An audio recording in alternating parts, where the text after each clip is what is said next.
Oops, I forgot to start recording. Good thing the match hasn't started.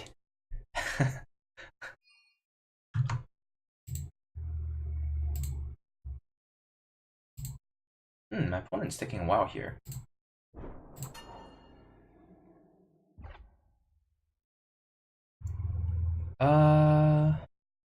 This hand is not great, but I think it's good enough. Turn 1 we'll play this and grab ourselves another Justice. And then turn 2 we can play both of these. Yeah, I think that's good enough. And then turn 4, we have 4 power, so turn 4 we can play the Twin Strike Master.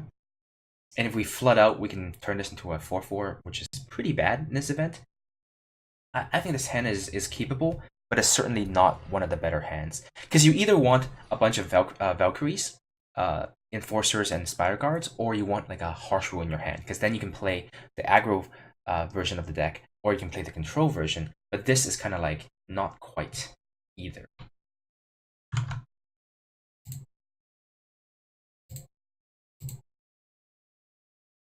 My opponent is taking some time. So my opponent is either playing on mobile and he's lagging like crazy, or it's his first time doing the event, so he's navigating through the... Oh, that is very good. Okay, well, our plan hasn't changed. We still need a double Justice to play most of our spells. So, I mean cards. So we're gonna fetch for it. So it depends on what he does. We may choose to do this, or just 2 units. So I think we're just gonna go ahead and silence this. Giving him access to an additional power this early is not good.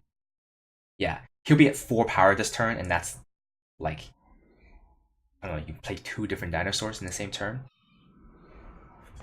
Okay, so he's gonna be able to play a pretty big unit next turn. Like a Predatory Cranosaur, perhaps.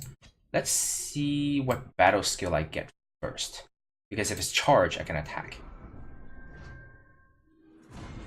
Lifesteal? Let's give Lifesteal to Double Strike Twin Strike Master. Quite the mouthful.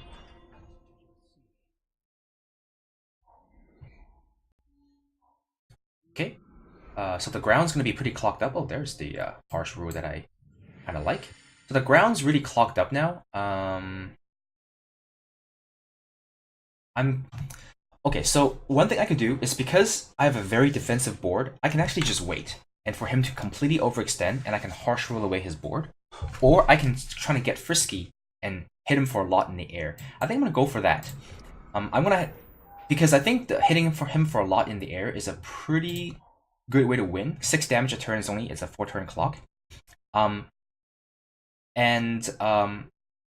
Harsh Rule is a really good backup plan if your primary goal fails. Holy crap.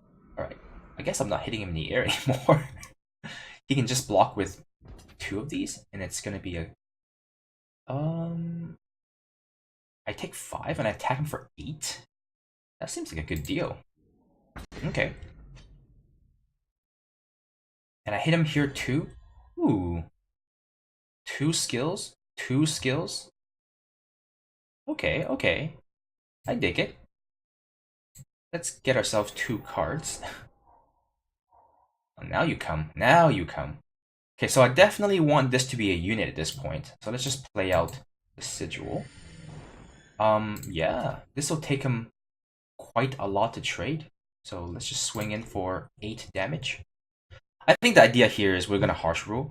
So we're just going to gang a bunch of life off of him, and then we're going to Harsh Rule. Now he can't even block us in the air profitably. He has to trade away his Patriarch to block our Enforcer, which is a pretty good deal. Yep, that's fine. So he's decided that he doesn't want to attack anymore. Yeah, I'll attack into your Patriarch here. He has to double block, and I get to kill both of them. So we're doing pretty good on board. I guess we're not super incentivized to Harsh Rule anymore.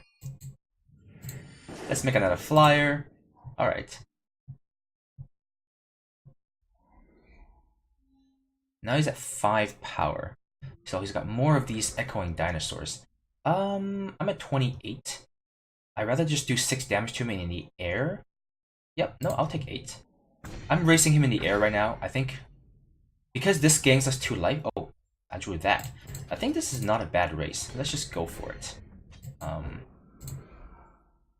So here I'm going to play a blocker because this will trade with one of his 4/4s, and this will block and gain me 2 life. So I'm only taking 3 this turn.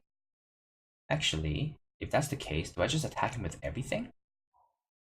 Yeah, because so let's say I attack him with everything, right? That's 10 damage, right? Bring him to 6. On the following turn, this is gonna endurance, so I'll just block next turn. No, I'm not gonna trade the 4/4 way. This is a much better plan. I do get screwed by a crystallize, so I do have to hold up Alien's Choice here. But as long as I do, I feel like I win this game. Yeah, because I have a blocker now. I have an Alien's Choice. I can block this and choice this, and I take 9, go to 1. Oh no, I can block this and this. And yeah, I think I win this game. So he can't crystallize. If he attacks me with everything, I Alien's Choice 1, block 2 more, attack him for lethal in the air.